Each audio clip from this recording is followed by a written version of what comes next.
안녕하십니까. 지난주에 이어서 지역 주민 선교의 개념, 역사 그리고 새로운 대안 두 번째 강의를 시작하도록 하겠습니다.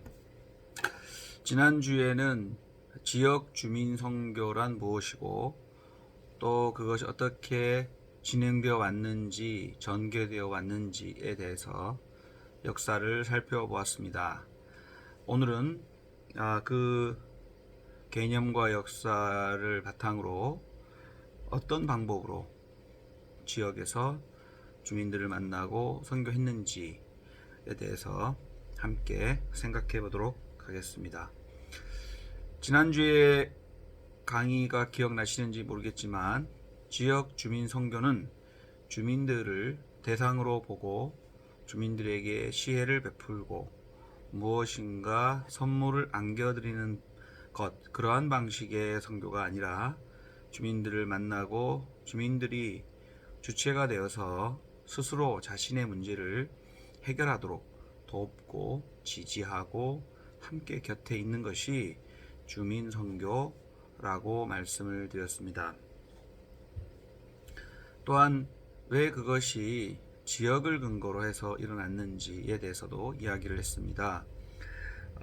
갑작스러운 도시화와 산업화로 인해서 주민들의 삶이 또 주민들의 삶의 조건들, 상황들, 맥락들이 어려움에 직면했고 또 자신 스스로 문제를 해결할 수 없는 그런 상황에 놓여 있었기 때문에 주민들이 스스로 또 함께 문제를 해결해서 지역사회의 문제를 함께 해결해가는 그러한 방식으로 문제를 풀 수밖에 없었던 역사를 말씀을 드렸고요. 그리고 초기에 판자촌 중심의 활동 얘기 드렸고 또 그것이 산동네로 가게 된 배경, 또 거기서 산동네가 강제철거를 당할 때 주거권을 지키기 위해서 어떻게 활동했는지, 또 구제금융 시기에 어떻게 서로 도왔는지 이런 것들을 함께 이야기 나누었습니다. 오늘은 나눠드린 자료 세 번째 선교 방법에 대해서 함께 이야기를 나눠보겠습니다. 크게 선교 방법은 네 가지 정도의 방법으로 가난한 주민들 또 지역 주민을 선교하고 섬기고 했습니다. 첫 번째로는 가장 전형적인 방법인데요. 그들의 삶 속으로 들어가는 것입니다. 지난주에도 말씀드렸듯이 왜 이러한 것이 주민 선교가 이렇게 신학생들이나 목회자들 중심으로 일어났느냐. 그것은 하나님께서 이 땅을 구원하시기 위해서 저 하늘 높은 곳에서 보좌 위에서 이 땅을 구원하시기 위해 노력하시기보다는 스스로 이 땅으로 오셔서 이 땅으로 오셔서 물론 사람이 되었고 사람이 되어서 이 땅에 오셨잖아요. 즉 하느님이 사람이 되어서 이 땅으로 오셨다라고 하는 말씀이 육신이 되어 우리 가운데 오셔서 거하셨다라는 그러한 고백들 속에서 이런 선교가 이루어졌기 때문에 가난한 사람들 또 지역사회 주민들을 섬긴다고 하는 것도 그들의 삶 바깥에서 그들의 삶 위에서 그들의 삶과 전혀 관계없는 어떤 이론을 가지고 하는 것이 아니고 그들의 삶 속으로 들어가는 것이 첫 번째 방법입니다. 가장 전형적이었고요. 그들과 함께 먹고 마시고 자고 그들이 불편을 겪는 것을 함께 겪고 함께 아파하고 했던 것, 이런 것이 주민 선교, 지역 주민 선교의 방법 중에 하나였습니다. 그 방법에 구체적으로는 가는 것, go, 보는 것, see, 머무는 것, stay, go, see, stay. 이것이 방법입니다. 너무 쉬운가요? 너무 어렵다고요? 이 방법은 지금도 지역사회 운동을 하는 분들이, 또 지역사회에서 어떤 변화를 일으키려고 하는 분들이 꼭 참고하는 그런 사항입니다.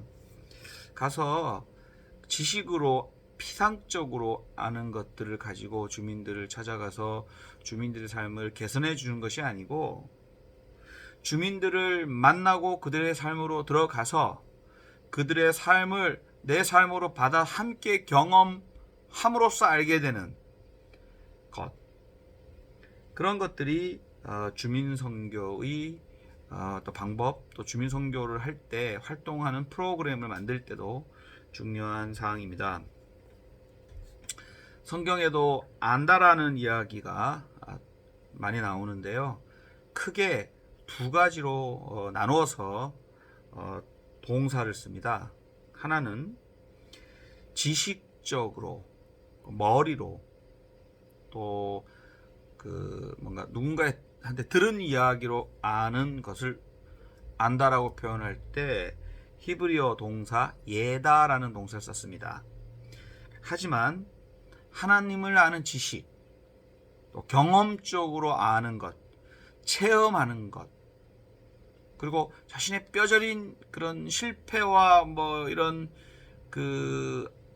많은 하여튼 경험을 통해서 체득하는 그런 아는 것을 표현할 때 동사, 히브리어 동사 야다라는 동사를 썼다고 합니다. 저는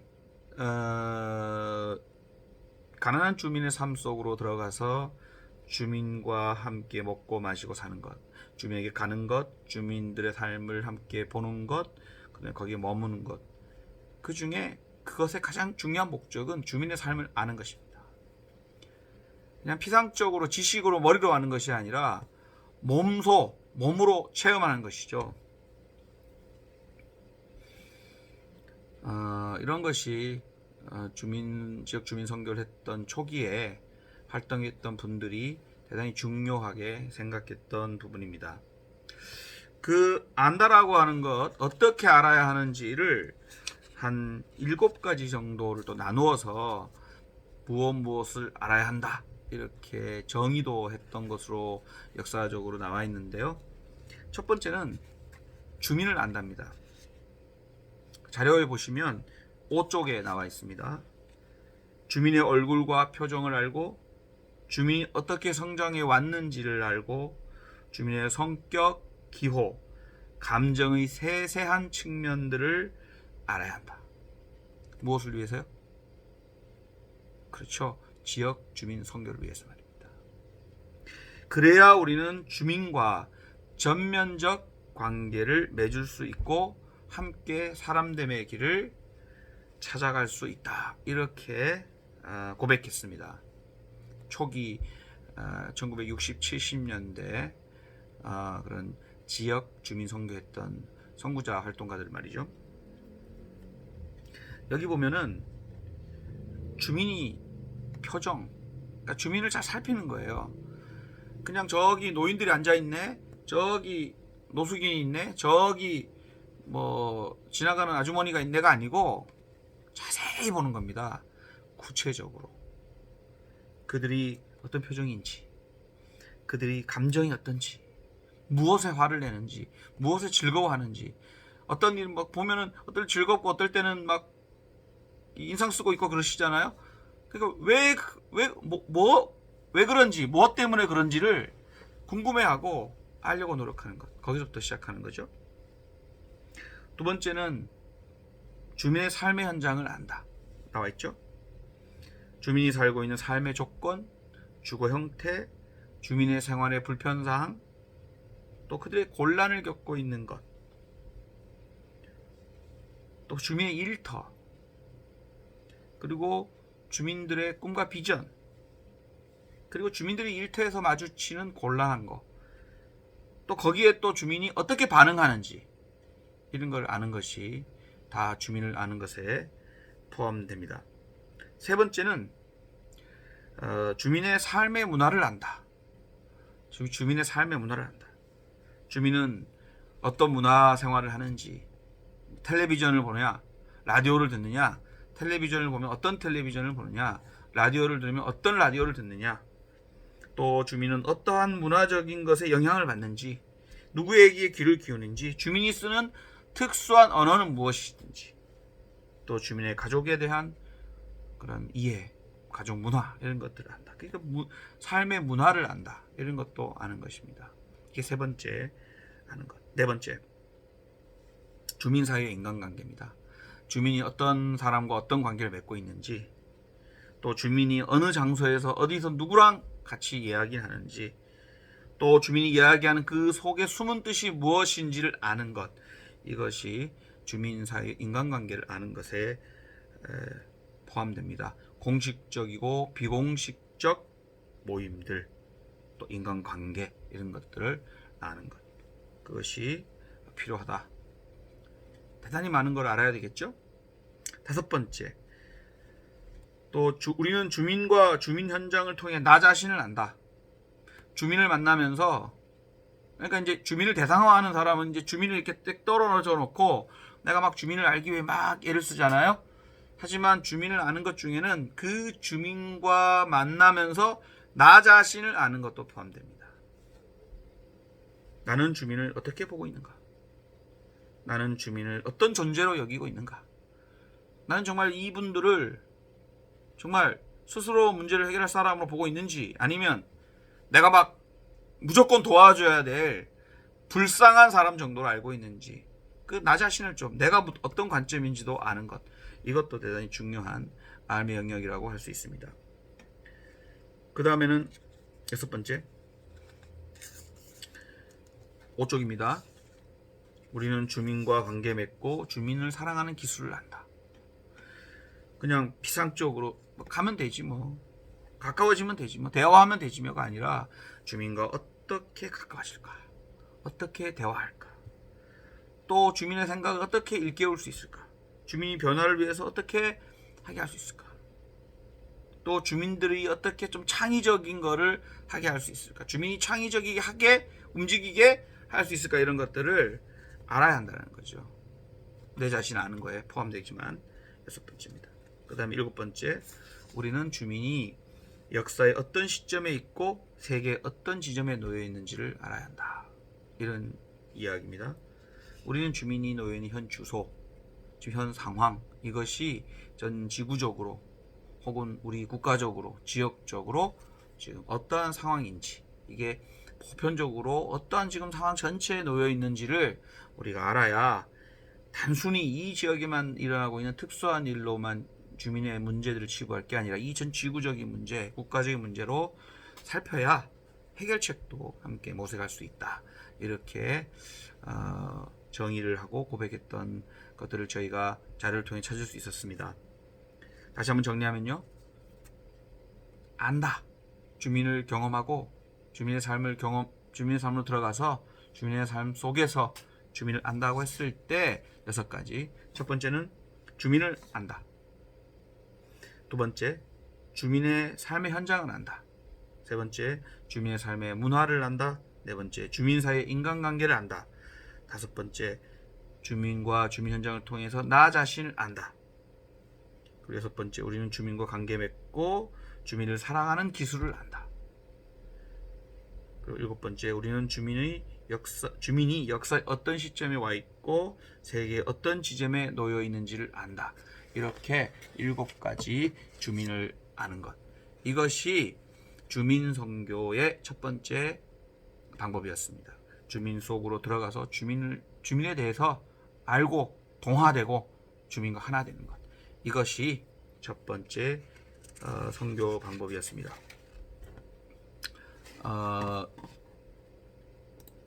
재미있으시죠? 네, 두 번째는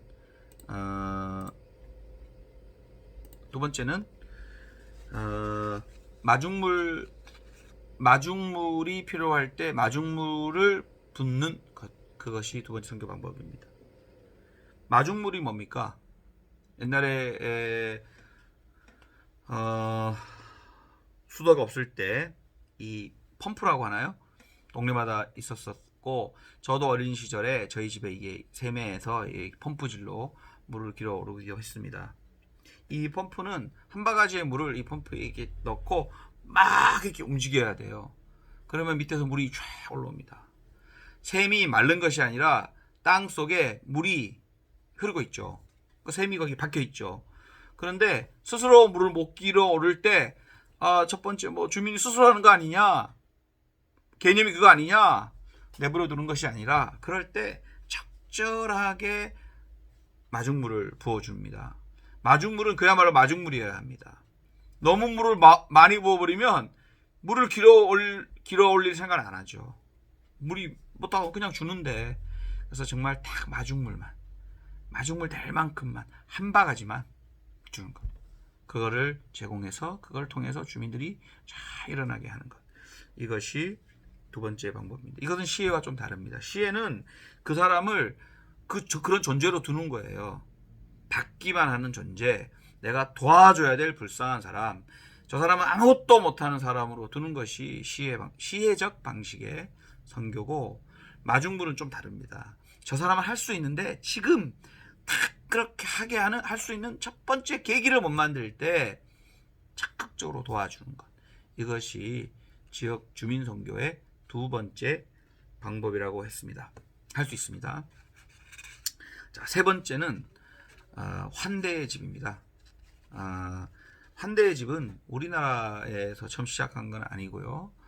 미국의 대공황 시절에 미국의 어떤 카톨릭 일꾼회라는 곳에서 이 대공황 시절에 길게 늘어선 그 급식을 받기 위해 줄 쓴 사람들을 보면서 이 사람들을 그냥 저렇게 줄 서게 할 것이 아니다. 그래서 각 지역에 환대의 집이라고 하는 것을 만들었습니다. 그래서 그 환대의 집을 통해서 사람들에게 먹을 것을 제공하고 그냥 먹을 것을 주고 끝내는 게, 그러면 아까 우리가 이 얘기했던 원칙과 방법에 어긋나지 않습니까? 개념에 그냥 먹을 것을 주니까, 근데 먹을 걸 줄 뿐만이 아니라 먹을 것을 제공하면서 또 기쁘게 환대하고 맞아들이면서 같이 대화. 왜 지금 어려운가?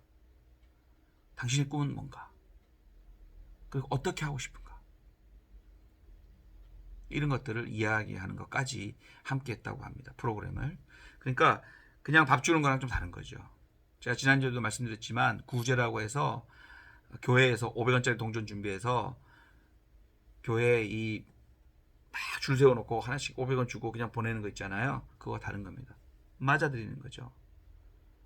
교회 문턱을 여는 겁니다. 낮게 하는 겁니다. 여는 겁니다. 그래서 오게 하는 겁니다.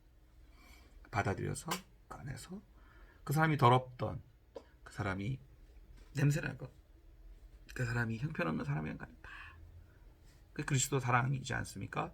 받아들여서 함께 먹고 마시면서 그들의 삶을, 예수님이 했듯이 먹고 마시면서, 하늘나라 비유를 말씀했잖아요. 먹고 마시면서 꿈을 얘기하고 먹고 마시면서 우리 갈 길을 찾아가는 그런 것이 하나의 모델이었는데요. 이 환대의 집이라고 하는 것이 미국 사회에 엄청난 그런 선풍적인 그런 선풍적이라기보다는, 제 표현을 잘못했습니다. 선풍적이라기보다는 엄청나게 많이 생겼습니다. 그 도로시 데이라는 분이 이 일을 주도하고 함께 하셨는데요. 도로시 데이, 발음이 안 좋습니까? 도로시 데이라는, 한번 인터넷에 검색해 보십시오. 환대의 집 도로시 데이 찾아보시면 이분이 엄청난 그런 인사이트를 우리에게 주고 있습니다. 우리 지역사회의 선교, 또 교회의 역할 중에 이런 게 있는 것 같아요. 지난번에도 말씀드렸지만 교회가 너무 빗장을 치고 또 종교인들의 공동체로 여겨지는 게 있어요. 그러나 지역사회 선교는 이걸 여는 겁니다. 그래서 많은 사람이 우리 하느님의 사랑의 품 안으로 이렇게 들어오게 하는 것, 이런 거죠. 교회 오라고 복음 전도해서 어렵습니다.